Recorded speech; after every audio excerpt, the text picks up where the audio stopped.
வணக்கம். அப்பச்சி சமையல் இன்றைக்கி நம்ம என்ன ரெசிபி பார்க்க போகிறோன்னா ஆலு பரோட்டா. இதை எப்படி பண்ணான்னு பார்க்கலாம். ஃபஸ்ட்டு மாவு ரெடி பண்ண 2 கப் கோதுமை மாவு எடுத்துகிட்டு அதில் தேவையான அளவு உப்பு, 1/2 டீஸ்பூன் ஜீனி, 1 ஸ்பூன் நெய் சேர்த்து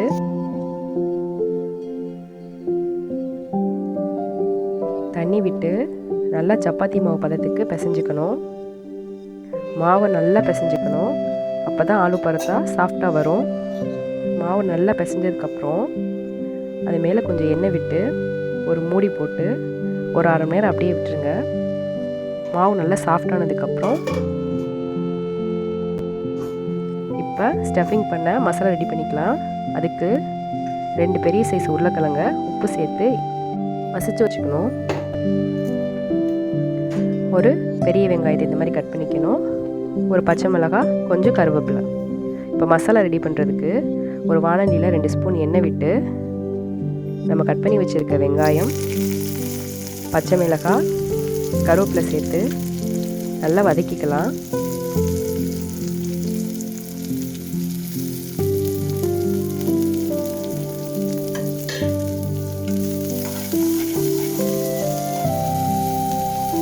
கொஞ்சம் வதங்கினதுக்கப்புறம் இது கூட நம்ம கொஞ்சம் உப்பு, இஞ்சி பூண்டு பேஸ்ட்டு கொஞ்சம் சேர்த்து நல்லா வதக்கி விட்டுக்கோங்க.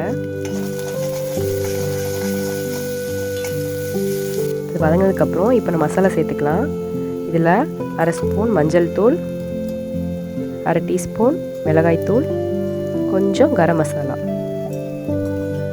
இதை சேர்த்து மசாலா வாசம் போகிற வரைக்கும் நல்லா வதக்கிக்கோங்க.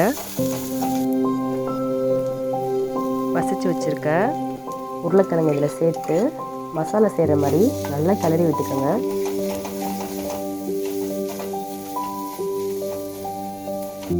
இந்த மாதிரி ஸ்டஃபிங் ரெடியானதுக்கப்புறம் நம்ம இதை ஒரு பிளேட்டில் கொட்டி ஆற வச்சுக்கலாம். இது ஆறினதுக்கப்புறம் ஒரு 1/2 எலுமிச்சம்பழத்தை இந்த மாதிரி மேலே பிரிஞ்சு விட்டுக்கோங்க.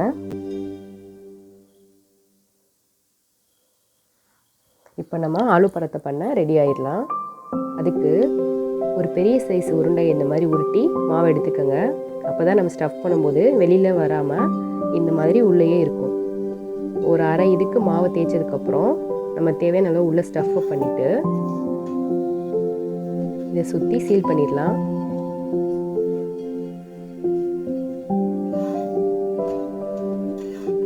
இந்த மாதிரி நல்லா டைட்டாக சீல் பண்ணிக்கோங்க. இல்லாட்டி நம்ம மாவு தேய்க்கும் போது ஸ்டஃப்லாம் வெளியில் வந்துடும். இந்த மேலே உள்ள மீத மாவை எடுத்துடலாம். இப்போ இதை மறுபடியும் நல்லா உருண்டையாக உருட்டிக்கலாம். உருட்டினதுக்கப்புறம் இப்போ நம்ம தேய்க்க ஆரம்பிக்கலாம். இதை ரொம்ப அழுத்தி தேய்ச்சிடாதீங்க, ஸ்டஃபிங்லாம் வெளியில் வந்துடும். இந்த மாதிரி பொறுமையாக 2 சைடும் தேய்ச்சி எடுத்துக்கோங்க. ஆலு பரோட்டா கொஞ்சம் கனமாக தான் இருக்கும். அதனால் ரொம்ப மெலிசாக தேய்க்க வேண்டாம், கொஞ்சம் கனமாகவே தேய்ச்சிக்கோங்க. இப்போ நம்மளோட மாவு ரெடி ஆயிடுச்சு. இப்போ அதை அடுப்பில் போட்டு சுட்டு எடுத்துடலாம். இப்போ கல் ஹீட் ஆனதுக்கப்புறம் நம்ம ரெடி பண்ணி வச்சுருக்க இந்த ஆலு பரோட்டாவை இப்போ இதில் போட்டு கொஞ்சம் எண்ணெய் விட்டு நல்லா செவக்கிற அளவுக்கு 2 பக்கமும் வேக வச்சு எடுத்துக்கலாம். இது மேலே நம்ம பட்டர் போட்டு நல்லா வேக வச்சு எடுத்துக்கலாம்.